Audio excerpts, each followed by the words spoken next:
Hello everyone, welcome to Sanmarga classes. ಬೆಳೆಯ ಉತ್ಪಾದನೆ ಮತ್ತು ನಿರ್ವಹಣೆ ಪಾಠದ 19ನೇ ಪ್ರಶ್ನೆ, ಪಶು ಸಂಗೋಪನೆ ಎಂದರೇನು? ಚಿತ್ರವನ್ನ ಗಮನಿಸಿ. ಇಲ್ಲಿ ಒಬ್ಬ ರೈತ ದನಕರುಗಳನ್ನ ಸಾಕಿಕೊಂಡು ಅವುಗಳನ್ನ ಆರೈಕೆ ಮಾಡ್ತಾ ಇದ್ದಾನೆ. ಯಾಕೆ ಆರೈಕೆಯನ್ನ ಮಾಡ್ತಿದ್ದಾರೆ? ದನಕರುಗಳಿಂದ ನಮಗೆ ಏನು ಉಪಯೋಗ?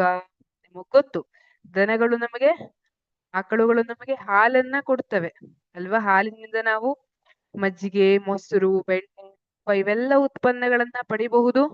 ಈಗ ಅವುಗಳನ್ನ ಮಾರಾಟ ಮಾಡಿ ಹಣವನ್ನ ಕೂಡ ಗಳಿಸಬಹುದು, ಅಥವಾ ಆಹಾರ ರೂಪದಲ್ಲಿ ಅದನ್ನ ನಾವು ಸೇವಿಸಬಹುದು. ಹಾಗಾದ್ರೆ ಪಶುಸಂಗೋಪನೆ ಎಂದ್ರೆ ಇಲ್ಲೇ ಉತ್ತರ ಬಂತು.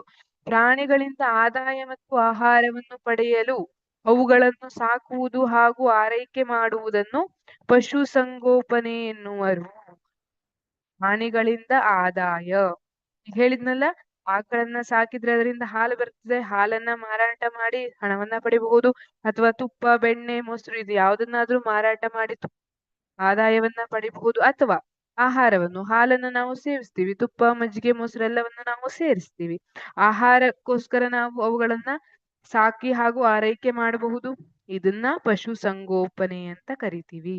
ಉದಾಹರಣೆಗಳನ್ನ ನೋಡೋದಾದ್ರೆ, ಕರಾವಳಿ ಪ್ರದೇಶದಲ್ಲಿ ಮೀನುಗಳನ್ನು ಆಹಾರವಾಗಿ ಬಳಸಿಕೊಳ್ಳಲಾಗುತ್ತದೆ. ನಾವು ಕರಾವಳಿ ಪ್ರದೇಶಗಳಿಗೆ ಹೋದ್ರೆ ಅಲ್ಲಿ ಬೇರೆ ಬೇರೆ ಜಾತಿಯ ಮೀನುಗಳು ಸಿಕ್ಕಿರ್ತವೆ.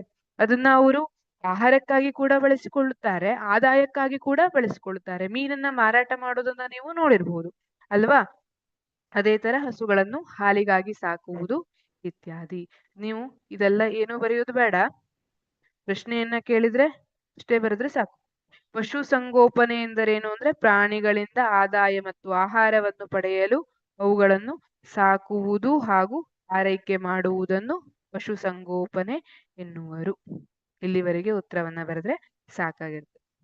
Thank you.